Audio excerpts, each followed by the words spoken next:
हरि ओम नारायणं निखिलपूर्णगुणैकदेहं सर्वज्ञमच्युतमपेतसमस्तदोषं प्राणस्य सर्वचिदचित्परमेश्वरस्य साक्षादधीश्वरमियां शरणं रमेशं सರಿ 264ನೇ ಪುಟ ಪಾಠ ತದಪ್ಪೇತದ್ ಋಷಿಣೋಕ್ತಂ. ಈ ವಿಷಯವನ್ನು ಕೂಡ ಋಷಿಗಳು ಹಿಂಗೆ ಹೇಳ್ಯಾರ. ಏನಂತ ಹೇಳ್ಯಾರ ಅಂದ್ರ ನೋಡ್ರಿ ಎಲ್ಲದ ಮಂತ್ರ ಅದು ಹಿಂಗದ. ಯಸ್ತಿತ್ಯಾಜ ಸಚಿವಿದಂ ಸಖಾಯಂ ನ ತಸ್ಯ ವಾಚ್ಯಪಿ ಭಾಗೋ ಅಸ್ತಿ ಯದಿ ಇದಂ ಶೃಣೋತಿ ಅಲಕಂ ಶೃಣೋತಿ ನಹಿ ಪ್ರವೇದ ಸುಕೃತಸ್ಯ ಪಂಥಾಂ ಇತಿ. ಬೆಳಗ್ಗೆ ಏನ್ ಹೇಳಿತ್ತು, ಯಾವ ವ್ಯಕ್ತಿ ಅಯೋಗ್ಯರಿಗೆ ಉಪದೇಶವನ್ನ ಮಾಡ್ತಾನೋ ಅಥವಾ ಅಯೋಗ್ಯರ ಪೌರೋಹಿತ್ಯವನ್ನ ಮಾಡಿಸ್ತಾನೋ, ಅಯೋಗ್ಯರಿಗೋಸ್ಕರ ಪಾರಾಯಣವನ್ನ ಮಾಡುತ್ತಾನೋ ಅವನಿಗೆ ಯಾವ ಫಲಗಳು ಸಿಗುವುದಿಲ್ಲ ಅಂತ ಹೇಳಿತ್ತು. ಹೆಂಗೆ ಯಾವ ಫಲ ಸಿಗೋದಿಲ್ಲ? ಒಂದು, ಅವ ಹೇಳಿದ ಫಲ ಸಿಗೋದಿಲ್ಲ. ಇನ್ನೊಂದು, ಅವ ಓದಿದ ಫಲ ಸಿಗೋದಿಲ್ಲ. ಮತ್ತೊಂದು, ಅವೇನು ದಾನ ಧರ್ಮಾದಿಗಳನ್ನ ಅಥವಾ ತೀರ್ಥ ಸ್ನಾನಾದಿಗಳನ್ನ ಮಾಡಿದ ಆ ಫಲಗಳು ಸಿಗೋದಿಲ್ಲ. ಇಷ್ಟು ಹೇಳಿತ್ತು. ಇದಕ್ಕೆ ಸಂಬಂಧಪಟ್ಟಂತ ಒಂದು ಮಂತ್ರ ಏನಂತಾರ ನೋಡ್ಕೊಳ್ರಿ. ಈಗ ಯಾರು, ಯಾವ ವ್ಯಕ್ತಿಯು ಏನಂತಾರ, ಸಚಿವಿದಂ ಅಂತಂದ್ರೆ ನಮ್ಮ ಕರ್ಮಗಳನ್ನು ತಿಳಿದ ಪರಮಾತ್ಮನನ್ನು ಅಂತ ಅರ್ಥ. ನಮ್ಮ ಕರ್ಮಗಳನ್ನು ತಿಳಿದಿರುವಂತಹ ಪರಮಾತ್ಮ ಅವ ಎಂಥವ ಅಂತ ಕೇಳಿದ್ರೆ ಸಖಾಯಂ, ನಮಗೆ ಮಿತ್ರನಾದವನು. ಸಚಿವಿದಮ್ಮನ ಶಬ್ದಾರ್ಥ ಬರ್ಕೊಳ್ರಿ. ಸಚಿವಿದಂ ಅಂದ್ರೆ ನಮ್ಮ ಪ್ರಾಚೀನ ಕರ್ಮಗಳು, ನಮ್ಮ ಕರ್ಮಗಳನ್ನು ತಿಳಿದಿರುವಂತಹ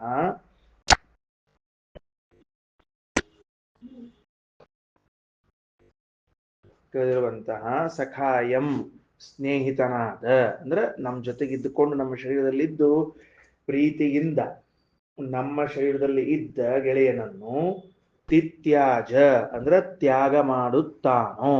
ಅಲ್ರಿ, ಅವನ್ ತ್ಯಾಗ ಹೆಂಗ್ ಮಾಡ್ಯಾನಂದ್ರ ಅಯೋಗ್ಯರಿಗೆ ಉಪದೇಶ ಮಾಡುವ ಮೂಲಕ ಭಗವಂತನನ್ನು ತ್ಯಾಗ ಮಾಡಿದಂತೆ. ಇದೊಂದು ಬರ್ಕೊಂಡಿಟ್ಕೋಬೇಕು. ಹಿಂದಿಂದು ಬರೇ ಪುಣ್ಯ ಬರಂಗಿಲ್ಲ ಅಂತ ಇಷ್ಟು ಹೇಳಿತ್ತು. ಈ ಮಂತ್ರದಾಗ ಒಂದು ಹೊಸ ಅಂಶ ಹೇಳಿಗತ್ತದ. ಅಯೋಗ್ಯರಿಗೆ ಉಪದೇಶ ಮಾಡುವುದು ನಾವು ಭಗವಂತನನ್ನು ತ್ಯಾಗ ಮಾಡಿದಂತೆ. ನೋಡ್ರಿ ಏನಾಯ್ತು, ಯಾರು ಮಂತ್ರದ ಮೇಲೆ ಬೆಲೆ ಇಟ್ಟುಕೊಂಡು ಹೋಗ್ರಿ. ಯಾರು ತಿತ್ಯಾಜ ತ್ಯಾಗ ಮಾಡಿದ, ಯಾರನ್ನ ಎಂಥವನ್ನ, ಸಚಿವಿದಂ ಸಖಾಯಂ ನಮ್ಮ ದೇಹದಲ್ಲೇ ಪ್ರೀತಿಯಿಂದ ನಮಗೋಸ್ಕರ ಇರುವ ಮಿತ್ರನಾದ, ನಮ್ಮ ಕರ್ಮಗಳನ್ನು ತಿಳ್ಕೊಂಡಿರುವ ಪರಮಾತ್ಮನನ್ನು ತ್ಯಾಗ ಮಾಡಿದ. ಹೆಂಗ್ರಿ ತ್ಯಾಗ ಮಾಡಿದ ಅಂದ್ರೆ ಅಯೋಗ್ಯರಿಗೆ ಉಪದೇಶ ಮಾಡಿದ್ದೇ ತ್ಯಾಗ. ನತಸ್ಯ ವಾಚ್ಯಪಿ ಭಾಗೋ ಅಸ್ತಿ, ಅವನಿಗೆ ವಾಚಿ, ಅವನು ಶಾಸ್ತ್ರಾಧ್ಯಯನವನ್ನ ಮಾಡಿದ್ರೂ ಕೂಡ ಅವನಿಗೆ ಫಲವಿಲ್ಲ. ಮತ್ತು ಯದೀಂ ಶೃಣೋತಿ, ಗುರುಮುಖೇನ ತಾನು ಕೇಳಿದ್ದಿದೆಯಲ್ಲ ಅದು ಕೂಡ ಅಲಕಂ ಶೃಣೋತಿ, ಅದು ನರಕ ಪ್ರಾಪ್ತಿಗೆ ಸಾಧನವೇ ಆಗ್ತದೆ ಹೊರತಾಗಿ ಬೇರೆದಾಗೋದಿಲ್ಲ. ಅಲಕಂ ಶೃಣೋತಿ ಅನ್ನೋ ಶಬ್ದಕ್ಕೆ ನರಕ ಪ್ರಾಪ್ತಿಗೆ ಸಾಧನವಾಗ್ತದ. ಅಂಥವರಿಗೆ ಪಾಠ ಹೇಳಿದ್ರೆ ಅದು ಅಂಥದ್ದೇ. ಸುಕೃತಸ್ಯ ಪಂಥಾಂ ನಹಿ ಪ್ರವೇದ, ಸತ್ಕರ್ಮದ ಮಾರ್ಗವನ್ನ ಅವ ತಿಳಿದಿಲ್ಲ, ಸ್ವರ್ಗಕ್ಕೆ ಹೋಗುವ ಮಾರ್ಗವನ್ನ ಅವ ತಿಳಿದಿಲ್ಲ ಅಂತ ಅರ್ಥ ಮಾಡಿಕೊಳ್ಳ್ರಿ. ಒಟ್ಟಾರೆ ಇಷ್ಟ ಆಯ್ತು. ಈಗ ಮಂತ್ರಾರ್ಥವನ್ನು ಬರ್ಕೊಂಡ್ಬಿಡ್ರಿ. ಏನ್ ಮಂತ್ರಾರ್ಥ ಬರ್ಕೋಬೇಕು?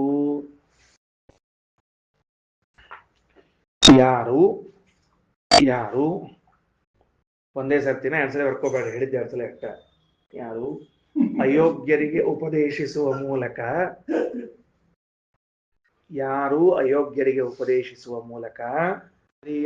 ಹರಿಯ ತ್ಯಾಗವನ್ನು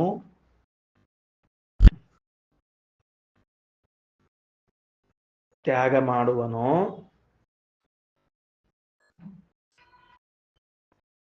ಉಪದೇಶಿಸುವ ಮೂಲಕ ಹರಿಯನ್ನು ತ್ಯಾಗ ಮಾಡುವನೋ, ಹರಿಯ ತ್ಯಾಗ ಮಾಡುವನೋ,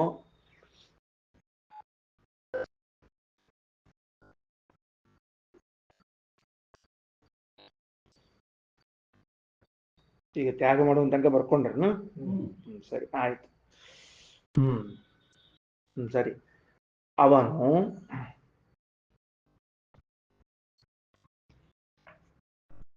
ಕಲಿತ ವೇದದ ಅವನು ಕಲಿತ ವೇದದ ಫಲವು ಅವನು ಕಲಿತ ವೇದದ ಫಲವು ಅವನಿಗೆ ಸಿಗುವುದಿಲ್ಲ. ಅದಕ್ಕೆ ಇನ್ನೊಂದು ಮುಂದೆ ಏನ್ ಮಾಡೋದು ಅಂದ್ರೆ ಸತ್ಕರ್ಮದ ಮೂಲಕ ಬರ್ಕೊಳ್ರಿ. ಸತ್ಕರ್ಮದ ಮೂಲಕ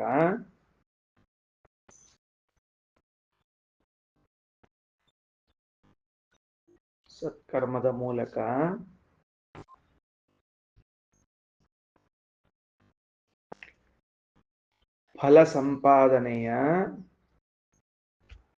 ಮಾರ್ಗವನ್ನು ಅವನು ಹೊಂದುವುದಿಲ್ಲ.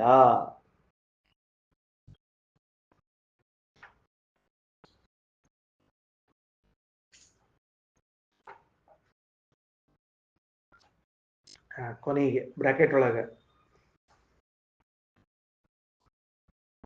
ನಮ್ಮ ಕರ್ಮಗಳನ್ನು ತಿಳಿದು ಬ್ರಾಕೆಟ್ ಒಳಗೆ ನಮ್ಮ ಕರ್ಮಗಳನ್ನು ತಿಳಿದು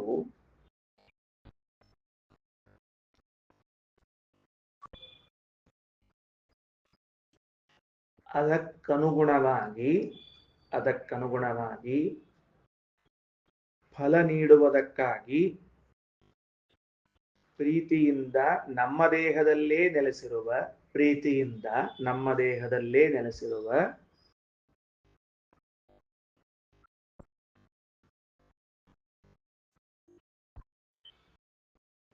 ಹರಿಯನ್ನು ಬ್ರಾಕೆಟ್ ಕಂಪ್ಲೀಟ್ ಮಾಡಿ. ನ ತಸ್ಯ ಅನುಕ್ತೆ ಭಾಗೋಸ್ತಿ ನ ವೇದ ಸಕೃತಸ್ಯ ಪಂಥಾನಮಿತ್ಯೇತದುಕ್ತಂ ಭವತಿ ಅಂದ್ಮೇಲೆ ಈ ಮಂತ್ರದಿಂದ ನಮಗೇನ್ ತಿಳಿದು ಬಂತು ಅಂದ್ರೆ ತಸ್ಯ ಹಂಗಾಮ ಅಯೋಗ್ಯರಿಗೆ ಉಪದೇಶ ಮಾಡಿದ ವ್ಯಕ್ತಿಗೆ ಅನುಕ್ತೆ ಗುರುಮುಖೇನ ಅಧ್ಯಯನ ಮಾಡಿದರಲ್ಲೂ ಭಾಗಃ ನ ಅಸ್ತಿ, ಭಾಗ ಇಲ್ಲ. ಸುಕೃತಸ್ಯ ಪಂಥಾನಂ ನ ವೇದ, ಅವ ಸನ್ಮಾರ್ಗದ ದಾರಿಯನ್ನು ತಿಳಿದಿಲ್ಲ. ಇದು ಮುಗಿದು ಹೋತು. ತದುಕ್ತಂ ಭವತಿ ಇಷ್ಟು ಹೇಳ್ದಂಗಾಯ್ತು. ಈಗ ತಸ್ಮಾತ್ ಏವಂ ವಿದ್ವಾನ್ ನ ಪರಸ್ಮೈ ಅಗ್ನಿಂ ಚಿನುಯಾತ್ ನ ಪರಸ್ಮೈ ಮಹಾವೃತೇನ ಸ್ತುವೀತ ನ ಪರಸ್ಮ ಏತದಹ ಶಂಸೇತ. ಆದ್ದರಿಂದ ವಿದ್ವಾನ್ ಜ್ಞಾನಿಯಾದವನು ಪರಸ್ಮೈ ಅಯೋಗ್ಯನಿಗೆ ಅಗ್ನಿಂ ಚಿನುಯಾತ್ ಪುರೋಹಿತಿಗೆ ಮಾಡಿಸಬಾರದು. ಪರಸ್ಮೈ ಅವ ಅಯೋಗ್ಯನಿಗೆ ಮಹಾವೃತೇನ ಸ್ತುವೀತ ಈ ಬೃಹತಿ ಸಹಸ್ರ ಮಹಾವೃತಗಳನ್ನು ಹೇಳಬಾರದು. ಪರಸ್ಮ ಏತದಹ ಶಂಸೇತ ಅದರಿಂದ ಅಯೋಗ್ಯನಿಗೆ ಈ ಮಂತ್ರಗಳನ್ನು ಹೇಳಬಾರದು, ಅರ್ಥ ಹೇಳಬಾರದು. ಮತ್ತಂಗಾರೆ ಯಾರಿಗೆ ಹೇಳ್ಬೋದು ಅಂದ್ರೆ ಕಾಮಂ ಪಿತ್ರೇವ ಆಚಾರ್ಯಾಯವ ಶಂಸೇದ್ ಆತ್ಮನ ಏವಾಸ್ಯ ತತ್ಕೃತಂ ಭವತಿ. ಹಿಂಗ್ ಹೇಳ್ಬೇಕಾರ ಏನು ಅಂತಂದ್ರೆ ತಂದೆಗಾಗಿ ಅಥವಾ ಗುರುವಿಗಾಗಿ ಯಥೇಷ್ಟವಾಗಿ ಮಂತ್ರ ಪಠಣ ಮಾಡ್ರಿ, ಅದು ತನಗೆ ಫಲಸಾಧನವಾಗ್ತದ, ತನಗೇನಾಗ್ತದೆ ಫಲ ಕೊಡ್ತದ. ಪಿತ್ರೇ ಆಚಾರ್ಯಾಯವ ಏನೋ ನಮ್ಮ ಗುರುಗಳದ್ದು ಮತ್ತ ಒಂದೇನೋ ಸಮಾರಂಭ ಸಭೆ ಅದ, ಆ ಹೊತ್ತು 1000 ಮಂತ್ರಗಳನ್ನು ಪಾರಾಯಣ ಮಾಡಬೇಕು, ಸಲುವಾಗಿ ಪುಣ್ಯ ಬರ್ತದೆ. ಅಪ್ಪನ ಸಲುವಾಗಿ ಮಾಡಬೇಕು, ಪುಣ್ಯ ಬರ್ತದೆ. ಹಿಂಗೆಲ್ಲ ಮಾಡಬಹುದೇ ಹೊರತಾಗಿ ಏನ್ ಮಾಡುವಂಗಿಲ್ಲ, ಅಯೋಗ್ಯರಿಗೆ ಮಾಡುವಂಗಿಲ್ಲ. ವಿಷಯ ತಿಳಿತಾ? ಬೆಳಗ್ಗೆ ಹೇಳಿದ್ದಕ್ಕೆ ಮಂತ್ರ ಒಂದು ಸಂವಾದ ಹೇಳಿದ್ವಿ. ಪ್ರಮಾಣ ದಾರ್ಢ್ಯ ಅಂತ ಆಯ್ತು. ಈಗ ಭಾಷ್ಯ ತಗೊಳ್ರಿ, ಫಸ್ಟ್ ಕ್ಲಾಸ್ ಭಾಷ್ಯ. ಆಚಾರ ಅಷ್ಟು ಹೇಳ್ತಾರ. ಯಾರ್ಯಾರು ಏನೇನು ಪ್ರಶ್ನೆ ಕೇಳಬೇಕು ಅಂತ ಇಟ್ಕೊಂಡಿದ್ದೀರಿ ನೋಡ್ರಿ, ಅವ್ರು ಅಷ್ಟರು ಇಲ್ಲಿ ಕೂಡ್ರಿ. ಈಗ ಬಂದಿವಿ ಆಚಾರ ಮುಂದೆ ಕೂಡ್ರಿ, ಕಪಿಲಾಚಾರ ಮುಂದಲ್ಲ, ಮಧ್ವಾಚಾರ ಮುಂದ ಅವ್ರು ಹೇಳ್ತಾರಲ್ಲ. ಕರ್ಮ ಸಂಚಯ ವೇತ್ತಾರಂ ತ್ಯಜೇನ್ನಾರಾಯಣಂ ಹಿಯಃ. ಇದು ನೋಡ್ರಿ, ಯಾವ್ದು ಸಚಿವಿದಂ ಅನ್ನೋ ಶಬ್ದದ ಅರ್ಥ. ಅದು ಬರ್ಕೊಂಡ್ರೆ ಆಗಲೇ ಕರ್ಮಗಳನ್ನ ತಿಳಿದವನು ಅಂತ.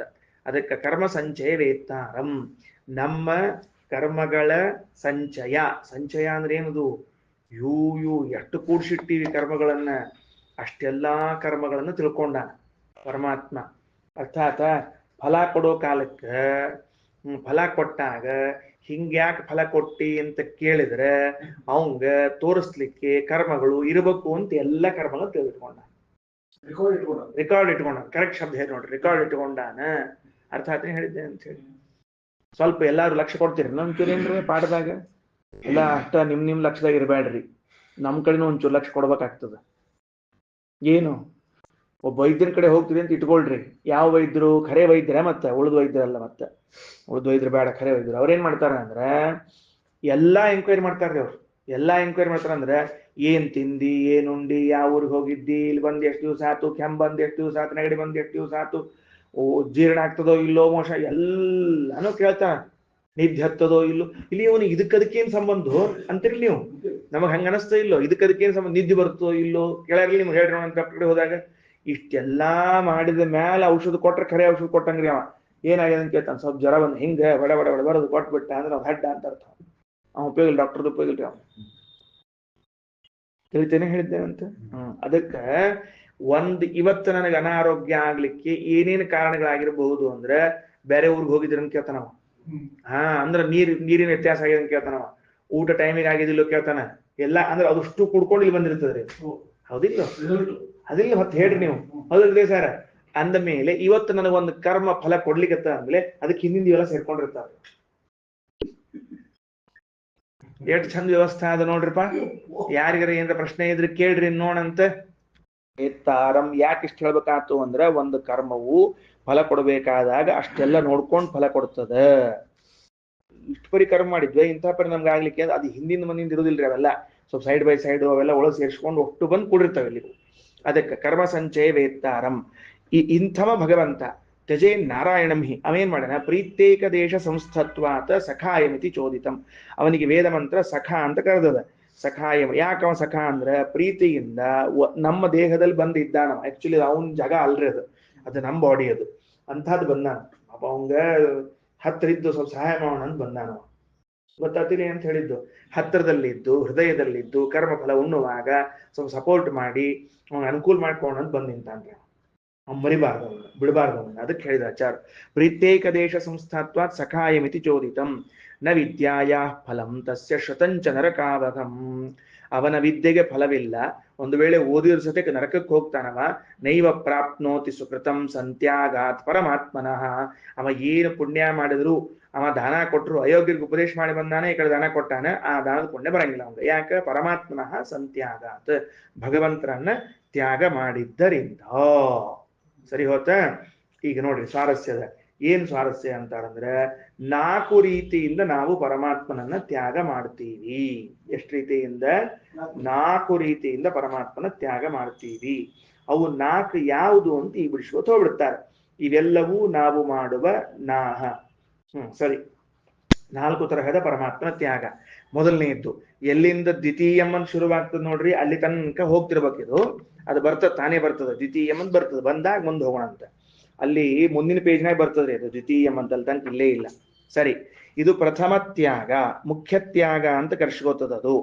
ವಾಕ್ಯ ಓದ್ಲಾ ಹೇಳ? ಮುಖ್ಯ ತ್ಯಾಗ ನಂಬರ್ 1 ಹಾಕೊಳ್ರಿ. 4 ಒಟ್ಟ. ಇವಿಷ್ಟು ಸ್ವಲ್ಪ ಕಡಲ್ಲ ಪ್ರಶ್ನೆ ಕೇಳಿಕ್ ಹೋಗ್ಬೇಡ್ರಿ. ಒಮ್ಮಿಂದೊಮ್ಮೆಲೆ ನನಗೇನೋ ಪ್ರಶ್ನೆ ಬಂದಂತ ಕೇಳ್ಬೇಡ್ರಿ. ಸ್ವಲ್ಪ ಮೆಲಕ್ ಹಾಕ್ರಿ. ಎಮ್ಮಿ ಆಕಳ ದನ ತಿಂದಂಗ ತಿಂದಿವನ್ ಮೆಲಕ್ ಹಾಕ್ರಿ ಒಂದ್ ಸ್ವಲ್ಪ, ಅಂದ್ರೆ ಅರ್ಥ ಆಗ್ತಾವ. ಇಲ್ಲ ಅರ್ಥ ಆಗುದಿಲ್ಲ. ಮುಖ್ಯ ತ್ಯಾಗೋ ಹರೇರೇವ. ಪರಮಾತ್ಮನ ಮುಖ್ಯವಾದ ತ್ಯಾಗ, ಪ್ರಾಥಮಿಕ, ಫಸ್ಟ್ ಏಡ್ ಅಂತಾರಲ್ಲ ಹಂಗ ಪ್ರಾಥಮಿಕ ತ್ಯಾಗ ಯಾವುದು ಅಂದ್ರೆ, ನಾಸ್ತಿ ಇತಿ ವದೇದಮಂ. ದೇವರೇ ಇಲ್ಲ ಅಂತ ಹೇಳುವುದೇ ಮೊದಲನೇ ತ್ಯಾಗ. ಅರ್ಥಾತ್ ಏನ್ರಿ? ಏನು ಸುಧೀಂದ್ರ ಅವ್ರ, ಯಾರಿಗೆ ಎಂಥವ್ರ ಅಯೋಗ್ಯರು, ಎಂಥವ್ರಿಗೆ ಉಪದೇಶ ಮಾಡಬೇಕು ಬೇಡ ಗೊತ್ತಾತಿಲ್ಲ. ಈಗ ಅವ್ರದ್ದು ಎಲ್ಲರ ಹೆಸರು ಹೇಳ್ಬಿಡ್ತಾರ. ಅವ್ರು ಎಂತಿಂತವ್ರನ್ನ ತೊಟ್ಟರು ತಗೊಂಡ್ಬಿಡ್ತಾರೆ. ಏನು? ದೇವರೇ ಇಲ್ಲ, ದೇವರೇ ಇಲ್ಲ. ಮುಖ್ಯ ತ್ಯಾಗೋ ಹರೇರೇವ ನಾಸ್ತಿ ಇತಿ ವದೇದಮುಂ ತತ್ಸಮಂ ವಾ ಅಧಿಕಂ ವಾಪಿ ಬ್ರೂಯಾದೈಕ್ಯಮಥಾಪಿ ವಾ. ಇನ್ನು ಉಳಿದವರನ್ನ ಭಗವಂತನಿಗೆ ಸಮ ಅಂತ ಹೇಳೋರು, ಅಥವಾ ಭಗವಂತನಿಗಿಂತ ಉಳಿದವರು ಅಧಿಕರು ಅಂತ ಹೇಳೋರು, ಅಥವಾ ಉಳಿದವರು ಭಗವಂತ ಒಂದು ಅಂತ ಹೇಳೋರು. ಇವರು ಹಿಂಗ್ ಹೇಳೋರು ಅಯೋಗ್ಯರು, ಭಗವಂತನ ತ್ಯಾಗ ಮಾಡಿದವರು. ಈಗ ನೋಡ್ರಿ ಏನೇನ್ ಸಮಸ್ಯೆ ಮಾಡ್ಕೊಂಡೀವಿ. ಭಗವಂತನು ಇಲ್ಲ, ಉಳಿದವರು ಭಗವಂತನ ಸಮ, ಉಳಿದವರು ಭಗವಂತನಿಗಿಂತ ಉತ್ತಮರು, ಅಥವಾ ಉಳಿದವರು ಭಗವಂತ ಒಂದು. ಇವು 4 ಎಷ್ಟು ಹಾರಿಬಲ್ ಅವ ಅಂತಂದ್ರೆ, ಇವು 4ರೊಳಗೆ ಏನ್ ಮಾಡಿದ್ರು ಭಗವಂತನನ್ನ ತ್ಯಾಗ ಮಾಡಿದಂಗ. ಯಾರೋ ಶ್ರಾದ್ದ ಮಾಡಿ ಪಿಂಡಗಳನ್ನು ಒಯ್ದು ನದಿಯೊಳಗೆ ತ್ಯಾಗ ಮಾಡಿ ಬಂದಿರ್ತಾರೆ. ಯಾರೋ ತಮಗ್ ಬೇಡಾದ ವಸ್ತುವನ್ನು ಒಯ್ದು ನದಿಯಾಗ ಪಂಜಾದ ಹೋತ್ರ ಬಿಟ್ಟು ಬಂದ್ಬಿಟ್ಟಿರ್ತಾರೆ. ಬಂದಿರ್ತಾರಿಲ್ಲ, ಮತ್ತೆ ಹೇಳ್ತಾರೆ, ಪುರೋಹಿತರು ಹೇಳ್ತಾರೆ, ಹೊಸ ಬಟ್ಟೆ ಉಟ್ಕೊಂಡು ಸ್ನಾನ ಮಾಡಿ ಅದು ನದಿಯಾಗ ಬಿಟ್ಟು ಬಂದ್ಬಿಡ್ರಿ ಅಂತ ಹೇಳ್ತಾರೆ ಅವರು. ಎದಕ್ಕದು? ಅದು ಪಿತೃದೋಷ ಮೊದಲಾದವುಗಳಿದ್ರೆ ಹಂಗ್ ಮಾಡ್ಬೇಕು ಅಂತ ಹೇಳ್ತಾರೆ. ಹಂಗ ಬಿಟ್ಟು ಬಂದಂಗ ಇವ್ ದೇವ್ರನ್ನ ಬಿಟ್ಟಂಗನರಿ, ಅತ್ತಂಗ ಗೊತ್ತಾತಿಲ್ಲ ಏನಂತ ಹೇಳಿದ್ದು. ಎಳ್ಳು ಕೈಗೆ ನೀರು ಹಚ್ಕೊಂಡ್ ಬಿಟ್ರೆ ಹೆಂಗ್ ಬಿಟ್ಟಂಗೋ ಹಂಗ್ ಬಿಟ್ಟಂಗ ಇದು. ಅದಕ್ಕೆ ಎಂದೆಂದೂ ಆ ಕೆಲಸ ಮಾಡಬಾರ್ದು. ಮುಖ್ಯ ತ್ಯಾಗೋ ಹರೇರೇವ ಎನ್ನಾಸ್ತಿ ಇತಿ ವದೇದಮುಂ. ಮೊದಲನೇದಂತರೂ ಭಾರಿ ಡೇಂಜರ್. ಅದ್ರೊಳಗೆ ಅಂದ್ರೆ ದೇವ್ರೇ ಇಲ್ಲಿ ನಡಿ ಅಂತ ಹೇಳ್ಬಿಡೋಣ. ಎರಡನೇದು ಇದ್ರು ಏನ್ರಿ ನೋಡ್ರಿ, ಯಾಕೆ ಜಗಾಡ್ಬೇಕ್ರಿ ಆಚಾರ? ಎಲ್ಲಾರು ಸಮಪ. ಈ ರುದ್ರದೇವರು, ಇಂದ್ರದೇವರು, ಬ್ರಹ್ಮದೇವರು, ನಿಮ್ ದೇವರು, ನಮ್ ದೇವರು ಎಲ್ಲ ಒಂದಪ್ಪ. ಜಗಳಾಳಿಕ್ ಹೋಗ್ಬೇಡ, ಸಮ ಅವರು ಎಲ್ಲ ಸಮ. ಅಥವಾ ಇದ್ದಾರೆ ಶಿವನಿಗಿಂತ ಸಣ್ಣವರು, ಬ್ರಹ್ಮನ್ಕಿಂತ ಸಣ್ಣವರು, ಇಷ್ಟೇ ಕೂತ್ಬಿಡೋದಪ್ಪ. ಅಥವಾ ನೋಡ್ರಿ, ಈಗ ಬೇಡ ಜಗಳನೇ ಬೇಡ, ₹1 2 ನಾಣ್ಯಗಳು, ಅದು ಸಾರಿ ₹2 2 ನಾಣ್ಯದ ಮುಖಗಳು ಅಂತ ಇರ್ತಾರಲ್ಲ, ಹಂಗ ಇದು ಹಂಗ ಇವು ಒಂದೇ ನಾಣ್ಯದ 2 ಮುಖಗಳು. ರೂಪಾಯಿ ಒಂದೇ ನಾಣ್ಯದ 2 ಮುಖಗಳು ಯಾವುದು ಅಂದ್ರೆ ಬ್ರಹ್ಮ ವಿಷ್ಣು ಒಂದೇ ನಾಣ್ಯದ 2 ಮುಖ, ಅಭಿನ್ನ ಅಂತ ಮಾಡಿ ಕೂತ್ಬಿಡೋದು. ಇನ್ನ ಐಶ್ವರ್ಯಾದಿ ಗುಣಾನಾಂವ ಹ್ರಾಸಂ ನಾಸ್ತಿತ್ವಮೇವ. ಐಶ್ವರ್ಯಾದಿ ಗುಣಗಳ ಹ್ರಾಸ. ಭಗವಂತನಲ್ಲಿ ಅಷ್ಟು ಗುಣಗಳಿಲ್ರಿ. ಎಷ್ಟು ಗುಣಗಳು? ಅನಂತ ಗುಣ. ಹಂಗೆಲ್ಲ ಅಷ್ಟೆಲ್ಲ ಹೇಳಿಕೋಬೇಡ್ರಿ, ಸ್ವಲ್ಪ ಕಡಿಮೆ ಹೇಳಿ ನಡೀತಾವ, ಹಂಗೇನ ಬಹಳ ಇದು ಮಾಡ್ಕೋಬೇಡ್ರಿ. ಆಮೇಲೆ ನಾಸ್ತಿತ್ವಮೇವ, ಅವನ್ ಗುಣನೇ ಇಲ್ಲ ಅಂತ ಅಂದ್ಬಿಡೋದು. ಭಗವಂತನ ಗುಣಗಳೇ ಇಲ್ಲ ಅನ್ನೋದು ಇದು ಒಂದು ತ್ಯಾಗ. ತತ್ಪ್ರಸಾದಂ ವಿನಾ ಮೋಕ್ಷಂ ಬ್ರೂಯಾದ್ವಾ ಕಸ್ಯಚಿತ್ ಕ್ವಚಿತ್. ತತ್ಪ್ರಸಾದಂ ವಿನಾ, ಭಗವಂತನ ಅನುಗ್ರಹವಿಲ್ಲದೇನೇ ಮೋಕ್ಷ ಆಗ್ತದೆ. ಅಂದ್ರೆ ಜ್ಞಾನದಿಂದ ಮೋಕ್ಷ, ಕರ್ಮದಿಂದ ಮೋಕ್ಷ, ಸತ್ ಮೇಲೆ ಮೋಕ್ಷ. ಕೆಲವರು ಸತ್ಕೊಳ್ಳಿ ಮೋಕ್ಷಕ್ಕೆ ಹೋದ್ರು ಅಂತ ಆಗ್ಬಿಟ್ಟಿರ್ತದೆ ನೋಡ್ರಿ.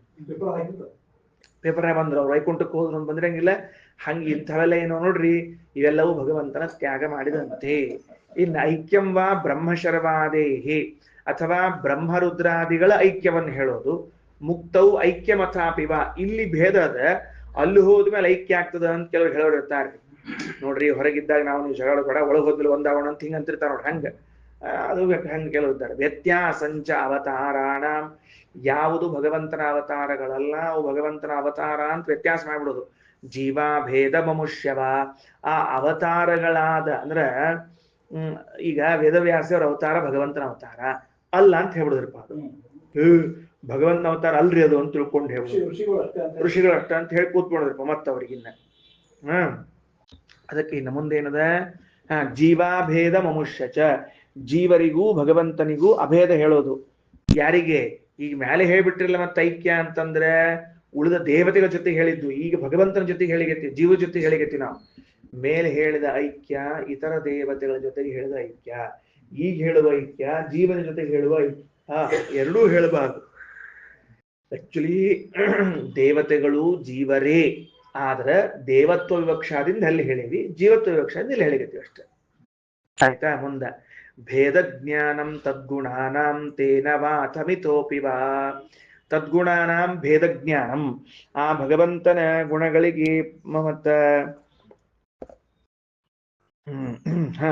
ತದ್ಗುಣಾನಾಂ ತೇನ ವಾಥಮಿತೋಪಿ ವಾ, ಭಗವಂತನ ಗುಣಗಳಿಗೂ ಭಗವಂತನಿಗೂ ಭೇದ ತಿಳ್ಕೊಳ್ಳೋದು, ಮತ್ತು ಭಗವಂತನ ಒಂದು ಗುಣಕ್ಕೂ ಇನ್ನೊಂದು ಗುಣಕ್ಕೂ ಭೇದವನ್ನು ತಿಳ್ಕೊಳ್ಳೋದು. ಇದು ಎರಡನೇ ಇದ್ದು. ತೇನ ಮಿಥ ಅಂದ್ರೆ ಪರಸ್ಪರ, ಅದು ಬರ್ಕೊಂಡ್ಬಿಡ್ರಿ. ಪರಸ್ಪರ, ಪರಸ್ಪರ ಅಂದ್ರೆ ಪರಸ್ಪರ ಗುಣಗಳಿಗೆ ಬರ್ಕೊಳ್ರಿ. ಮಿಥ ಅನ್ನೋ ಶಬ್ದಕ್ಕೆ ಅರ್ಥ ಏನು? ಪರಸ್ಪರ ಗುಣಗಳಲ್ಲಿ ಭೇದ ಜ್ಞಾನ. ಆಯ್ತಾ? ಮುಂದೆ ಹೋಗೋಣ. ಅಂದ್ರೆ ಭಗವಂತನ ಜ್ಞಾನವೆಂಬ ಗುಣಕ್ಕೂ ಭಗವಂತನ ಬಲವೆಂಬ ಗುಣಕ್ಕೂ ಭೇದ ಅದ ಅಂತ ತಿಳ್ಕೋಬಾರ್ದು. ಆದ್ರಿಂದ ಭಗವಂತನ ಜ್ಞಾನಕ್ಕೂ ಭಗವಂತನ ಬಲಕ್ಕೂ ಭೇದ ಚಿಂತನೆ ಮಾಡಬಾರ್ದು. ಜ್ಞಾನದಿಂದ ಅಭಿನ್ನವಾಗ್ಯದ ಬಲ, ಬಲದಿಂದ ಅಭಿನ್ನವಾಗ್ಯದ ಜ್ಞಾನ. ಅರ್ಥ ಆಯ್ತೇನ್ರಿ? ಭಗವಂತನ ಬಲ ಎಷ್ಟು ಕೆಲಸ ಮಾಡ್ತದ, ಜ್ಞಾನವೂ ಅಷ್ಟ ಕೆಲಸ ಮಾಡ್ತದ. ಅಂದ್ರೆ ಬಲ ಇದ್ದಾಗ ಮಾತ್ರ ಎತ್ತಲಿಕ್ಕಾಗ್ಯದ, ಜ್ಞಾನವೆಂಬ ಗುಣ ಇದ್ರೆ ಎತ್ತಲಿಕ್ಕಾಗ್ತಿತ್ತೋ ಇಲ್ಲೋ ವಸ್ತುವನ್ನ ತಿಳಿಬೇಡ್ರಿ. ಅವ ಜ್ಞಾನವೆಂಬ ಗುಣದಿಂದಲೂ ವಸ್ತುವನ್ನು ಎತ್ತಬಲ್ಲ, ಬಲವೆಂಬ ಗುಣದಿಂದಲೂ ಪಾಠ ಹೇಳಬಲ್ಲ ಅವ.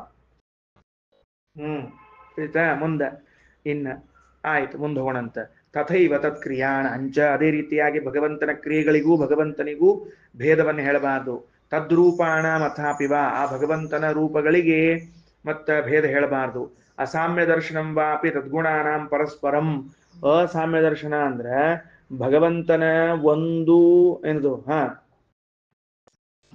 ರೂಪಕ್ಕೂ ಇನ್ನೊಂದು ರೂಪಕ್ಕೂ ಸಾಮ್ಯವನ್ನು ತಿಳಿಯದೆ ಹೋಗೋದು. ಅದು ಬ್ಯಾರೆ ಇದು ಬ್ಯಾರೆ ಅಂತ ಅನ್ನಬಾರದು. ತದ್ಗುಣಾನಾಂ ಪರಸ್ಪರಂ, ಆ ರೂಪಗಳ ಗುಣಗಳಿಗೂ ಈ ರೂಪಗಳ ಗುಣಗಳಿಗೂ ಕೂಡ ಏನ್ ಮಾಡಬೇಕು? ಸರಿಯಾಗಿ ತಿಳಿಬೇಕು. ತಿಳಿತೇನ್ರಿ ಒಟ್ರಿಗೆ ಏನಂತ ಹೇಳಿದ್ದು? ಮತ್ಸ್ಯಾವತಾರ ಬ್ಯಾರೆ, ಕೂರ್ಮಾವತಾರ ಬ್ಯಾರೆ. ಆ ಕೂರ್ಮನಿಗಿದ್ದ ಗುಣಗಳು ಮತ್ಸ್ಯನಿಗಿಲ್ಲ ಅಂತ ಹಿಂಗ್ ತಿಳ್ಕೊಳ್ಳೋ ಹಂಗಿಲ್ಲ. ಅಥವಾ ಅವ ದೊಡ್ಡವ ಇವ ಸಣ್ಣವ, ಅವ ಅನುಗ್ರಹ ಮಾಡ್ತಾನೆ ಇವ ಮಾಡ್ಸ್ಕೋತಾನೆ, ಹಿಂಗೆಲ್ಲ ತಿಳ್ಕೊಳ್ಳೋ ಹಂಗಿಲ್ಲ. ಇನ್ನ ದೇಹ ದೇಹಿ ವಿಭೇದಂಚ, ಅಷ್ಟೇ ಅಲ್ಲದೇನೆ ದೇಹ ದೇಹಿ ಅಂದ್ರೆ ಪರಮಾತ್ಮನಿಗೊಂದು ಭಿನ್ನವಾದ ದೇಹ ಅದ, ಅದರೊಳಗಿದ್ದವನು ಭಿನ್ನ ಇದ್ದಾನ ಅಂತ ಹಿಂಗೆ ತಿಳ್ಕೋಬಾರ್ದು. ಅವನ ದೇಹವೇ ಅವನೇ ಅವನ ದೇಹ. ಇನ್ನ ತಸ್ಮಿನ್ ಅವಯವೈಶುವ, ಭಗವಂತನ ಅವಯವಗಳಲ್ಲಿ ಪರಸ್ಪರಂ ಭೇದ ದೃಷ್ಟಿಂ ತೇನವಾ ಕುತ್ರಚಿತ್ ಕ್ವಚಿತ್. ಭಗವಂತನ ಅವಯವಗಳಿಗೂ ಭಗವಂತನಿಗೂ ಭೇದ, ಭಗವಂತನ ಒಂದವಯವಕ್ಕೂ ಇನ್ನೊಂದವಯವಕ್ಕೂ ಭೇದವನ್ನು ಕಾಣಬಾರದು. ದೇವರಿಗೆ ಕಾಲಿಗೆ ನಮಸ್ಕಾರ ಮಾಡ್ತಾರೆ, ಕೈಗೆ ಮಾಡ್ತಾರೆ ಯಾರ ಅಂತ ಹಿಂಗೆ ಕೇಳಬಾರ್ದಲ್ಲಿ. ಅವನ ಕಾಲು ಅಷ್ಟ, ಕೈನೂ ಅಷ್ಟ ಅವನು.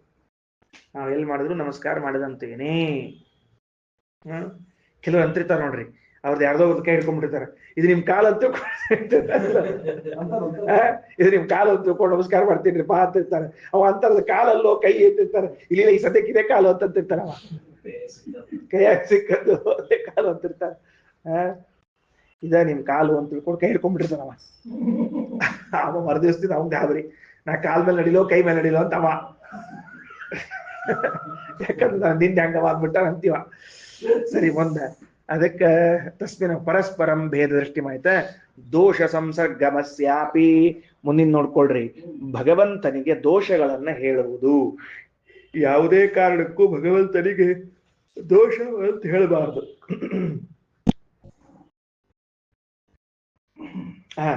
ನೋಡ್ರಿ, ದೇವರಿಗೆ ದೋಷ ಅದಂತ ಹೇಳೋದು ಕೂಡ ಒಂದು ತ್ಯಾಗವೇ. ಸ್ವತಃ ಸ್ವಭಾವತಃ ಪರತಃ ಬಹಳ ಚಂದದ. ದೋಷದ ಸಂಬಂಧವನ್ನು ಎರಡು ರೀತಿಯಿಂದ ಹೇಳಬಹುದು. ಭಗವಂತನಿಗೆ ಸ್ವಾಭಾವಿಕವಾಗಿಯೇ ದೋಷ ಅದ ಅಂತ ಒಂದು, ಅಥವಾ ಪರರಿಂದ ದೋಷ ಉಂಟಾಗಿದೆ ಅಂತ ಒಂದು. ಹೆಂಗ್ರಿ ಅಂತ ಕೇಳಿದ್ರೆ ಎಕ್ಸಾಂಪಲ್ ಕೋಣಂತ ಚಲೋ ತಿಳ್ಲಿಕ್ಕೆ ಕೊಟ್ಟಿರ್ತೀನಿ ನಾನು. ಏನು ಅಂದ್ರೆ, ಅಸುರರಿಗೆ ಸ್ವಾಭಾವಿಕವಾಗಿ ದೋಷ ಅದ, ದೇವತೆಗಳಿಗೆ ಅಸುರಾವೇಶದ ಮೂಲಕ ದೋಷ ಕಾಣಿಸ್ತದೆ. ಇದು ಸ್ವತಃ ಮತ್ತು ಪರತಃ. ಏನು ತಿಳಿತೇನು? ದೇವರಲ್ಲಿ ಸ್ವಾಭಾವಿಕವಾಗಿ ದೋಷ ಇದೆ ಅಂತ ಹೇಳುವುದು ಯಾರ ಕೇಳಂತ. ಹೌದ್ರಿ, ದೇವ್ರಿಗೆ ಹೆಂಗ್ ಸ್ವಾಭಾವಿಕ ದೋಷ ಅದರಿ ಅಂದ್ರೆ ಅಸುರರಿಗೆ ಇದ್ದಂಗ ಅಂತಂದ್ರೆ ದೇವರನ್ನು ನೀವು ಅಸುರರು ಅಂತ ಮಾಡಿ ಇಟ್ಟಂಗಾತೀವಿ. ದೃಷ್ಟಾಂತ ಯಾರನ್ನು ಕೊಟ್ರಿ ನೀವು? ಸ್ವಾಭಾವಿಕವಾಗಿ ದೋಷ ಯಾರಲ್ಲವ? ಅಸುರಲ್ಲವ. ಮತ್ ಪರಮಾತ್ಮನಲ್ಲಿ ಸ್ವಾಭಾವಿಕ ದೋಷ ಅವ ಅನ್ನೋದಕ್ಕೆ ದೃಷ್ಟಾಂತ ಯಾರನ್ನ ಕೊಡ್ಬೇಕು? ಈಗ ನೀವು ಅಸುರನ್ನ ಎಕ್ಸಾಂಪಲ್ ಕೊಟ್ರಿ, ನೀವೇನಾದ ಅವರಂಗ ಆಗ್ತಾರೆ. ಇನ್ನ ಇಲ್ಲ, ಸ್ವಾಭಾವಿಕವಾಗಿ ದೋಷ ಇಲ್ರಿ, ಪಾಪ ದೇವ್ರನ್ನೇ ಕಸರನ್ ಮಾಡ್ಬೇಕು, ಅವನ್ ಇನ್ನೊಂದರ ಮೂಲಕ ಅವಂಗ ಇದು ದೋಷ ಬರ್ತದ ಅಂದ್ರೆ ಹೆಂಗ್ ದೃಷ್ಟಾಂತ ಕೊಡ್ರಿ ಅಂದ್ರೆ, ದೇವತೆಗಳು ಸ್ವಾಭಾವಿಕವಾಗಿ ದೋಷಿಗಳಲ್ಲ, ಅಸುರಾವೇಶದ ಮೂಲಕ ದೋಷ ಬರ್ತದ ಅಂದ್ರೆ ಪರಮಾತ್ಮನಿಗೂ ಅಸುರಾವೇಶ ಒಪ್ಕೊಂಡಂಗ. ಬೆಸ್ಟ್ ಆತಲ್ಲ ಮತ್ತೆ, ತಿಳಿತಿಲ್ಲ? ಪರಮಾತ್ಮನಿಗೆ ಸ್ವಾಭಾವಿಕ ದೋಷ ಇಲ್ಲ, ಮತ್ತ ಇನ್ನೊಬ್ಬರ ಆವೇಶದಿಂದಲೋ ಇನ್ಯಾವುದೋ ಕಾರಣದಿಂದ ಬರ್ತದ ಅಂದ್ರೆ ಹೆಂಗ ಅಂದ್ರೆ, ದೇವತೆಗಳು ಸ್ವಾಭಾವಿಕ ದೋಷಿಗಳಲ್ಲ, ಅಸುರರ ಆವೇಶ ಆದಾಗ ಅವರು ತಪ್ಪು ಮಾಡ್ತಾರ, ಅಜ್ಞಾನ ಆಗ್ತದೆ ಇತ್ಯಾದಿಗಳಂತೆ. ಹಂಗ ದೃಷ್ಟಾಂತ ಕೊಟ್ರೆ ದೋಷಗಳು ಬಂದವಲ್. ಮತ್ತೆ ಹಂಗ ದೃಷ್ಟಾಂತ ಕೊಟ್ರೆ ಇಲ್ಲಿ ಬಂದಂಗ ಆತು. ಅದಕ್ಕೆ ಹೇಳಿದಷ್ಟು. ಹಂಗ ದೇವ್ರಿಗಿಲ್ಲ ತಿಳ್ಕೊಬಾರ್ದ. ಹಂಗ ತಿಳ್ಕೊಂಡವ ದೇವ್ರನ್ನ ಬಿಟ್ಟಂಗ ಗೊತ್ತಿಲ್ಲ ಏನಂತ ಹೇಳಿದ್ದು ಮಹಾ ಅಪರಾಧ ಅದು. ಅಲ್ಲಲ್ಲ, ಹಂಗ ಯಾರು ತಿಳ್ಕೊಂಡವ್ರಿದ್ದಾರಲ್ಲ ಅವ್ರಿಗೆ.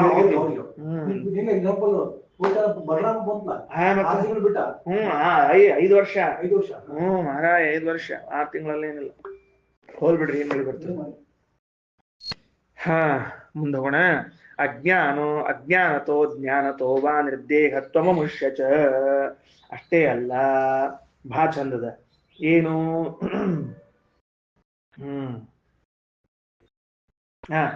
ಅಜ್ಞಾನ ಮೂಲಕವಾಗಿ ದೇವರಿಗೆ ದೋಷ ಬರ್ತದಂತಾಗ್ಲಿ, ಅಥವಾ ಬುದ್ಧಿಪೂರ್ವಕವಾಗಿ ದೋಷ ಬರ್ತದಂತಾಗ್ಲಿ ಇಲ್ಲ.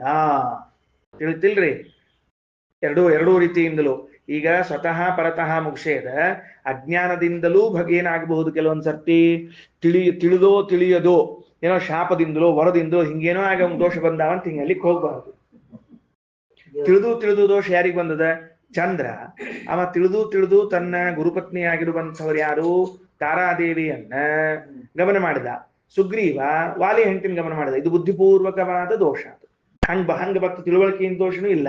ಅಜ್ಞಾನದಿಂದ ಆಗ್ತದೆ ಅನ್ನೋದು ಅಜ್ಞಾನದಲ್ಲ. ಅವ ಯಾರವ ವೈವಸ್ವತ ಮನುವಿನ ಮಗ ಒಬ್ಬ ಇದ್ದ, ಪ್ರಷದ್ಧ ಅಂತ ಅವನ ಹೆಸರು. ಅವ ಪ್ರಷದ್ಧ ಅನ್ನೋನು, ಅವ ಗುರುಕುಲ್ದಾಗ ಆಕಳ ಕೂತಿದ್ರಿ. ಅವ ರಾತ್ರಿ ಕತ್ಲಿ ಒಳಗ, ಅವತ್ತ ಲೈಟ್ ಇದ್ದಿದ್ದಿಲ್ಲ, ಅವತ್ತ ಕತ್ಲಿ ಒಳಗ ಏನಾತು ಅಂತಂದ್ರೆ ಒಂದು ಹುಲಿ ಹೊಕ್ಬಿಡ್ತ್ರಿ. ಅದು ಹುಲಿ ಆಕಳನ್ ತಿನ್ಲಿಕತ್ತ ಅಂತ ತಿಳ್ಕೊಂಡು ಗದ್ದಲ್ದಾಗ ಖಡ್ಗ ತಗೊಂಡು ಹೊಡೆದ್ಬಿಟ್ಟ. ಹೊಡೆದ್ರೆ ಹುಲಿಗೆ ಪೆಟ್ಟು ಬಿತ್ತಂತ ತಿಳ್ಕೊಂಡು ನೋಡ್ತಾನೆ, ಒಂದ್ ಆಕಳ ಸತ್ತು ಹೋಗ್ಬಿಟ್ಟಿತ್ತು. ಇದು ಅಜ್ಞಾನದಿಂದಾದ ದೋಷಗಳು. ಹಿಂಗೆ ದೇವರಿಗೆ ಅಜ್ಞಾನದಿಂದ ದೋಷ ಉಂಟಾಗ್ತದೇನೋ? ಇಲ್ಲ. ಜ್ಞಾನದಿಂದ ದೋಷ ಉಂಟಾಗ್ತದೇನೋ? ಹೆಂಗೆ ಜ್ಞಾನದಿಂದ ಅಂದ್ರೆ ಬುದ್ಧಿಪೂರ್ವಕವಾಗಿ ಸುಗ್ರೀವನಂತೆ ಚಂದ್ರನಂತೆ, ಅದು ಇಲ್ಲ. ನೋಡ್ರಿ ಎಷ್ಟು ಸೂಕ್ಷ್ಮ ಇವೆಲ್ಲ ಅಂಶಗಳನ್ನ, ಒಂದೊಂದು ಅಂಶಗಳನ್ನು ತಿಳ್ಕೋಬೇಕು. ಆಯ್ತಾ? ಇನ್ನು ಮುಂದೇನಂತಾರ? ಸರಿ. ನಿರ್ದೇಹತ್ವಮುಷ್ಯಚ, ದೇವರಿಗೆ ನಿರಾಕಾರತ್ವ, ಅವನಿಗೆ ದೇಹವೇ ಇಲ್ಲ. ಭಾರಿ ವಿಚಿತ್ರ ರೀ ಈ ನಿರ್ದೇಹ ಉಪಾಸನೆ ಅಂತನ್ನೋದು. ಇಬ್ಬರಲ್ಲದ್ರೆ ಹೆಂಗ? ಇಬ್ಬರಲ್ಲಿ ಒಂದು ಮುಸಲ್ಮಾನರಲ್ಲಿ ಹಂಗೆ ಅದ, ಅವರು ದೇವರಿಗೆ ಆಕಾರ ಒಪ್ಪೋದಿಲ್ಲ. ಅದೇ ರೀತಿಯಾಗಿ ಅದ್ವೈತ ದರ್ಶನದಲ್ಲೂ ಕೂಡ ಹಂಗೆ ಅದ. ಅದ್ವೈತ ದರ್ಶನವು ನಿರಾಕಾರ, ಭಗವಂತನಿಗೆ ದೇಹ ಒಪ್ಪೋದಿಲ್ಲ. ಅವರು ಎರಡು ಕಡೆಗೆ ಅದ. ತದ್ದೇಹಸ್ಯ ಪ್ರಾಕೃತತ್ವಂ, ಭಗವಂತನ ದೇಹ ಅದ, ಆದ್ರ ಪ್ರಾಕೃತ ಅದ. ಇನ್ನ ಅಚಿದಾನಂದ ದೇಹತಾಂ, ಸಚ್ಚಿದಾನಂದ ದೇಹ ಅಲ್ಲ ಅವನಿಗೆ. ಪ್ರಾದುರ್ಭಾವೇಶ್ವಪಿ ವಿಭೋರ್ ದೇಹ ತ್ಯಾಗೋದ್ಭವಾದಿಕಂ, ಮೂಲ ರೂಪದಾಗ ಬಿಟ್ಬಿಟ್ರೆ ಪ್ರಾದುರ್ಭಾವ ಅವತಾರ ಮಾಡಿದಾಗಾದ್ರೂ ದೇವರು ಅವಂಗ ದೇಹ ಹೋಗ್ತದ. ಪಾಪ ಸತ್ತ ನೋಡ್ರಿ ಕೃಷ್ಣ, ಏನ್ ಮಾಡ್ಬೇಕು? ರಾಮ ಸರಿ ಸತ್ತು ಹೋಗ್ಬಿಟ್ಟ, ಹಿಂಗ ಕೆಲವರು. ಹಂಗ ಅನಬ್ಯಾಡ್ರಿ, ತಿಳ್ಕೊಳ್ರಿ, ಅದೇ ಹೇಳಿಕತ್ತಾರ ನಿಮಗ. ಇನ್ನು ಅದಾದ್ಮೇಲೆ ಇನ್ನ ಆಯ್ತಾ? ಅಜ್ಞಾನ ದುಃಖ ಸಾಮರ್ಥ್ಯ ಪಾರವಶ್ಯಾಧಿಕಂ ತಥಾ, ಅಜ್ಞಾನ ದುಃಖ ಅಸಾಮರ್ಥ್ಯ ಪರವಶತ, ಪರವಶತ ಅಂದ್ರೆ ಅಸ್ವತಂತ್ರ. ಅತದ್ವಶತ್ವಂ ಕಸ್ಯಾಪಿ ಕದಾಚಿತ್ ಕ್ವಚಿದಪ್ಯುತ, ಇವನ ಅಧೀನ ಯಾರಿಲ್ರಿ, ದೇವರ ಅಧೀನ ಯಾರಿಲ್ಲ. ಸುಂಬರೇ ಮಾತಾಡ್ತಾರ ಮಂದಿ ಮುಂದೆ. ಅವನ ಅಧೀನ ಯಾರಿದ್ದಾರೆ? ಅತದ್ವಶತ್ವಂ ಕಸ್ಯಾಪಿ ಅಂದ್ರೆ ಯಾರೊಬ್ಬರೂ ಭಗವಂತನ ಅಧೀನರಲ್ಲ ಅಂತ ಹೇಳೋದು. ತಿಳಿತಾ? ಹಂಗೆ ಹೇಳಬಾರ್ದು. ಇನ್ನ ಮತ್ತ ಪರಿಣಾಮಂ ಬಲಾದೇರ್ವಾ ತಸ್ಯ ವಿಷ್ಣೋರ್ ಮಹಾತ್ಮನಃ, ಭಗವಂತನ ಬಲಜ್ಞಾನಾದಿಗಳಿಗೆ ಪರಿಮಾಣ ಅಂದ್ರೆ ಒಂದು ಮಿತಿ. ಪರಿಮಾಣ ಅನ್ನೋ ಶಬ್ದಕ್ಕೆ ಅರ್ಥ ಏನು? ಮಿತಿ ಇದೆ ಅಂತ ಅರ್ಥ. ಬರ್ಕೊಡ್ರಿ. ಮಿತಿ, ಲಿಮಿಟ್. ಎದಕ್ಕದು? ಬಲಾದಿಗಳಿಗೆ ಒಂದು ಮಿತಿ ಅದ ಅಂತ ಹೇಳಬಾರ್ದು. ಅಲ್ರಿ ದೇವ್ರ ಪಾಪ ಎಷ್ಟ್ ಮಾಡ್ತಾನ, ಅವಂಗೂ ಸುಸ್ತಾಗಂಗಿಲ್ಲ ಏನ್ರಿ? ಅದಕ್ಕೆ ರಾತ್ರಿ ಮಲ್ಕೊಂಡಿರ್ತಾನ, ಹಿಂಗೆಲ್ಲ ಹೇಳಿಕ್ ಹೋಗ್ಬಾರ್ದು. ಚಾತುರ್ಮಾಸದಾಗ ಅದಕ್ಕೆ ಮಲ್ಕೋತಾನ್ರಿ ಸರ್ ಅವ. ಭಾಳ ಶ್ರಮ ಆಗಿರುತ್ತೆ, 4 ತಿಂಗಳು ಮಲ್ಕೊಂಡ್ಬಿಡ್ತಾನ. ಒಮ್ಮೆ ಮಲಿಗೆ ಎದ್ ಬಿಡ್ತಾನ್ರಿ, 8 ತಿಂಗಳದ್ದು ಅಷ್ಟು ಮಲ್ಕೊಂಡೇ ಬಿಡ್ತಾನ, ಆಮೇಲೆ ಮುಂದೆ ಕೆಲಸ ಮಾಡ್ತಿರ್ತಾನ ಅಂತ. ಹಿಂಗೆ ತಸ್ಯ ವಿಷ್ಣೋರ್ ಮಹಾತ್ಮನಃ ಭೇದ ದೃಷಿಹಿ. ಸರಿ ಆತ? ಇನ್ನ ಜೀವೈರ್ವಾ ಸ್ವಗುಣಾದಿಭಿಹಿ, ಇಷ್ಟೊತ್ತು ಭೇದ ಕಾಣಬಾರದು ಅಂತಿತ್ತು, ಈಗ ಭೇದ ಕಾಣಬಾರದು ಅಂತ ಮತ್ತೆ ಹೊಸ ಅಂಶ. ಇಲ್ಲ, ಭಗವಂತನಿಗೆ ತನ್ನ ಗುಣಗಳಿಂದ ಅಭೇದವೂ ಅದ, ಭೇದವೂ ಅದ. ಜೀವರಿಂದ ಪರಮಾತ್ಮನಿಗೆ ಭೇದವೂ ಅದ, ಅಭೇದವೂ ಅದ. ಹಿಂಗ್ ಹೇಳಬಾರ್ದ್ರಿ. ಹಿಂಗ ಇದು ಅಂತಪ್ಪ ಮುಂದಿಂದು. ತರ್ಕೈ ಇಸ್ತಸ್ಯ ಅಪಲಾಪೋವ ತತ್ರ ರಕ್ತೇನ ಚೇತಸಃ. ಕೆಲವ್ರಿಗೆ ಏನಾಗ್ತದ್ರಿ, ಶುಷ್ಕತ್ತ ಒಣ ತರ್ಕ ಮಾಡೋದ್ರೊಳಗೆ ಭಾರಿ ಆಸಕ್ತಿ ರೀ ಅವ್ರಿಗೆ. ಬರೀ ಒಣ ತರ್ಕ ಮಾಡ್ಕೊಂಡು ದೇವರಲ್ಲಿ ಗುಣ ಇಲ್ಲ, ದೇವರಲ್ಲಿ ದೋಷವಂತ ಹೇಳ್ಕೊತ ಹೋಗ್ಬಿಡ್ತಾರೆ. ಹಿಂಗ ಕುತರ್ಕಗಳಿಂದ ಭಗವಂತನಲ್ಲಿ ದೋಷ ಹೇಳುವುದು ಭಗವಂತನ ತ್ಯಾಗ ಮಾಡಿದಂತೆ. ಅವ ಖರೆ ದೇವರಾಗಿದ್ರ, ಅವ್ನ ಖರೆ ಗಂಡ್ಸ, ಕೆಲವ್ ಹಂಗ ಖರೆ ಗಂಡ್ಸ ಆಗಿದ್ರ ನನ್ ಈ ಸದ್ಯ ಕೊಲ್ಲೆ ಅವ ನೋಡಂತ, ಅವ ಕೊಲ್ಲೆ ಅವ ದೇವ್ರಿದ್ದಂತ ಮಾಡಿ ನೋಡಂತ. ಇವೆಲ್ಲ ಕುತರ್ಕಗಳ್ರಿ, ಇಂಥವ್ ನೋಡ್ತಿರ್ತಾರ ನ್ಯಾಡ್ರು. ಒಂದ್ ಸಭೆ ನಡೆದಿತ್ತಂತ. ಸಭೆಯೊಳಗೊಬ್ರು ಪ್ರವಚನ ಮಾಡ್ಲಿಕತ್ತಿರು, ವಯಸ್ಸಾದವರೊಬ್ರು. ಅವ್ರು ಹೇಳಿದ, ಇಲ್ಲ ದೇವರಿದ್ದಾನ, ಎಲ್ಲಾ ಕಡೆ ಇದ್ದಾನ, ಎಲ್ಲಾ ರಕ್ಷಣೆ ಮಾಡ್ತಾನ, ಹಂಗಿಂಗಂತ ಹೇಳಿಕತ್ತಿರಿ. ತಲಿ ನಾಸ್ತಿಕಿದಿರಿ, ಅವ್ನು ತಲೆ ತಿರ್ಕ ಎದ್ ನಿಂತ, ನಿಮ್ ದೇವ್ರ ಅಷ್ಟಿದ್ರಿ, ಸದ್ಯ ನಾನು ಕೊಂದು ಬಿಡ್ಲಿ, ಅವ್ನು ನೋಡ್ಕೋತೀನಿ ಅವ್ನ ದೇವ್ರನ್ನ, ನಿಮ್ ಸಾಮರ್ಥ್ಯ ಇದ್ರ ಅಂತ. ಅದಕ್ಕೆ ಅವ್ರು ಉತ್ತರ ಕೊಟ್ರು, ನಮ್ ದೇವರಿಗೆ ತನ್ನ ಅಸ್ತಿತ್ವ ಸಾಬೀತುಪಡಿಸ್ಲಿಕ್ಕೆ ನೀನ್ ಕೊಲ್ಲೋ ಹಂತ ಬಂದಿಲ್ಲ ಇನ್ನು. Simple matter. ತನ್ನ ಅಸ್ತಿತ್ವ ಸಾಬೀತುಪಡಿಸ್ಲಿಕ್ಕೆ ನೀನು ಕೊಲ್ಲಬೇಕಾದ ಸ್ಟೇಜ್ ಬಂದಿಲ್ಲ ಇನ್ನು ಅಂತ ಹೇಳ್ಬಿಟ್ಟು. ಅರ್ಥ ಆತಿಲ್ರಿ? ಬಹಳ ಮಹತ್ವಾಂಶ ಗೊತ್ತಾತಿಲ್ಲ ಎಲ್ಲ ಹೆಂಗಂತ ಹೇಳಿದ್ರು. ಹುಷಾರಾಗಿರ್ಬೇಕ್ರಿ. ತ್ಯಾಗಾನಾಮೇವ ಮುಕ್ತಾನಾಂ ತರ್ಕಾದ್ಯೈ ಸಾಧನಂ ತಥಾ. ಇವೆಲ್ಲವೂ ಹೇಳಿದವೆಲ್ಲವೂ ತ್ಯಾಗ ಅಂತ ಕರ್ಸ್ಕೋತಾವ. ಅವುಗಳನ್ನ ತರ್ಕದಿಂದ ಸಾಧನ ಮಾಡೋದು ಬೇರೆ. ಮತ್ ಏನ್ ಹಣೆಬಾರ್ರಿ ಎಲ್ಲರ. ಅಚಿಂತ್ಯ ವಿಭವೇಪ್ಯಸ್ಮಿನ್ ಅಸಂಭವ ನಿರೂಪಣಂ. ಅಚಿಂತ್ಯ ಶಕ್ತಿಯಿಂದ ಕೂಡಿದ ಪರಮಾತ್ಮನ ವಿಷಯದಲ್ಲಿ ಅಣುತ್ವ ಮಹತ್ವಗಳೆಲ್ಲವೂ ಕೂಡ ಅಸಂಭಾವಿತ ಅಂತ ಹೇಳೋದಂತ. ಇಂಪಾಸಿಬಲ್ ರೀ, ಅವೆಲ್ಲ ಹೆಂಗ್ ಸಾಧ್ಯದ ಅಂತ ತಿಳ್ಕೊಂಡು ಹೇಳೋದಂತ. ಸಯೇವ ಮುಖ್ಯತಸ್ತ್ಯಾಗೋ ವಾಸುದೇವಸ್ಯ ಕೀರ್ತಿತಃ. ಇದೇ ಮುಖ್ಯತಸ್ತ್ಯಾಗ ಅಂತ ಕರ್ಸ್ಕೊಂಡದ. ಯಾರ್ದು? ಭಗವಂತನದ್ದು. ಇಲ್ಲಿಗೆ ಒಂದು ಮುಗಿತ್ರಿ. ಈಗ ಇನ್ನು ದ್ವಿತೀಯ ಎರಡನೇ ಶುರು ಮಾಡ್ತಾರೆ. ಈಗ ಮತ್ತ ಹೇಳೋಣಂತ. ರಮಾ ಬ್ರಹ್ಮಾದಿಕಾನಂಚ ತಾರತಮ್ಯಾನ ವಿಜ್ಞತ. ಇದು ಎರಡನೇ ಇದ್ದ, ನಂಬರ್ 2 ಹಾಕೊಡ್ಲಿ ಸರಿಯಾಗಿ. ಎರಡನೇ ಆಗಿದ್ದು ರಮಾ ಬ್ರಹ್ಮಾದಿಗಳಲ್ಲಿ ತಾರತಮ್ಯವನ್ನು ತಿಳ್ಕೊಳ್ಳೋ ಹಂಗಿಲ್ಲ. ಸಂಶಯಶ್ಚ ಉಕ್ತ ತತ್ವೇಶು, ಅದೇನು ಶಾಸ್ತ್ರ ಪುರಾಣ ಹೇಳಿರ್ತಾವ್ರು ಎಲ್ಲ ಸಂಶಯ ಮಾಡ್ಕೊತ್ಕೊಳ್ಳೋದು. ಹೌದ್ರಿ ಪುರಾಣದ ಹೇಳ್ಯಾರಂತ ಎಲ್ಲ ಮಾಡ್ಲಿಕ್ಕೆ ಬರ್ತೈತೆ ಅಂದ್ರೆ ಚರಂದ್ ಮತ್ತೆ ಹಿಂಗ ಉಲ್ಟಾ ಪುರಾಣ ಬರೋದವ್ರು ಹೇಳ್ತಾರ್ರಿ ಅವ್ರು ಹೇಳಂತ ಎಲ್ಲ ಮಾಡ್ಕೊತ್ಕೊಳ್ಳಿ ಬರ್ತೇನೋ ಅಂತ ಹಿಂಗ ಅನ್ನೋದು ಮತ್ತೆ ಅವ್ರು ಮಾಡ್ತಾರ ಮತ್ತೆ ಅವ್ರ ಮೇಲೆ ಕೇಳೋದು ಮತ್ತೆ. ಜಗನ್ಮಿಥ್ಯಾತ್ವ ದರ್ಶನಂ, ಜಗತ್ತಿನ ಮಿಥ್ಯಾತ್ವವನ್ನು ಕಾಣುವುದು. ಅಸ್ಮೃತಿ ವಾಸುದೇವಸ್ಯ, ಭಾರಿ ಆಶ್ಚರ್ಯ. ಸ್ಮೃತೇ ಅಕರ್ತವ್ಯತಾ ನಿರೂಪಣಂ ಅಂದ್ರ ಭಗವಂತನ ಸ್ಮರಣೆಯನ್ನ ಮಾಡದೇ ಇರುವುದು ಭಗವಂತನ ತ್ಯಾಗ. ದೇವರ ಸ್ಮರಣೆ ಮಾಡಂಗಿಲ್ಲ, ಮುಗಿತ ದೇವರನ್ನ ಬಿಟ್ಟಂಗಾತು. ತದ್ಭಕ್ತಾನಂಚ ನಿಂದನಂ, ಅವ್ರ ಭಕ್ತರನ್ನ ಬೈಕೋತ್ ಹೋಗೋದು. ದ್ವಿತೀಯ ಏಷ ತ್ಯಾಗಸ್ತು ವಿಷ್ಣೋರೇವ ಪ್ರಕೀರ್ತಿತಃ, ಇದು ಭಗವಂತನ ಎರಡನೇ ತ್ಯಾಗ ಅಂತ ಕರ್ಸ್ಕೊಂಡದ ನೋಡ್ರಿ. ಭಗವದ್ ಭಕ್ತರ ನಿಂದನ, ಭಗವಂತನ ವಿಸ್ಮರಣೆ, ಜಗನ್ಮಿಥ್ಯಾತ್ವ, ಪುರಾಣಾದಿಗಳಲ್ಲಿ ಸಂಶಯ ಪಡುವುದು, ಬ್ರಹ್ಮಾದಿಗಳಲ್ಲಿ ತಾರತಮ್ಯವನ್ನು ತಿಳ್ಕೊಳ್ಳದೆ ಇರೋದು, ಇದು ಎರಡನೇ ತ್ಯಾಗದಲ್ಲಿ ಬರ್ತದ. ಶ್ರೀಕೃಷ್ಣ ಅರ್ಪಣಮಸ್ತು.